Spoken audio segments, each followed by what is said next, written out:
कल्याणपूर्वेतील नितीनराज हॉटेलच्या बाजूला असलेल्या वडा इडलीच्या दुकानावर शनिवारी रात्री दिनेश लंके याने हैदोस घातला। या हॉटेलचे मालक बचाराम रामनाथ मोगवरिया यांच्याकडे दारूच्या नशेत आलेल्या लंकेने मला दाल वडा बनवून दे अशी मागणी केली।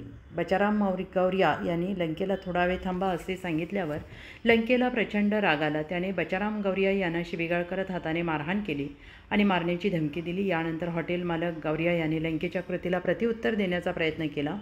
दुकानदाराचा प्रतिकार पाहून लंके अधिक आक्रमक झाला। त्याने त्वरित हत्यार काढले आणि ते दुकानदाराला दाखवून धमकावले। या गुंडगिरीपुढे हतबल झालेल्या हॉटेल मालकाला लंकेने चक्क हात जोडून पाया पडायला लावले। हा संपूर्ण थरार परिसरातील CCTVमध्ये कैद झाला आहे। दिनेश लंके हा कल्याणपूर्वेतील सराईत गुन्हेगार असून काही दिवसांपूर्वी तो एका जुन्या गुन्ह्यातून जामिनावर सुटून बाहेर पडला आहे।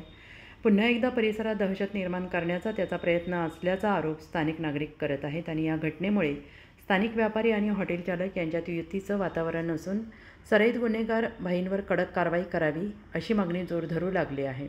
या प्रकरणी कल्याण कोळसेवाडी पोलिसांनी गुन्हा दाखल केलेला असून आरोपी दिनेश लंकेचा कसून शोध सुरू आहे।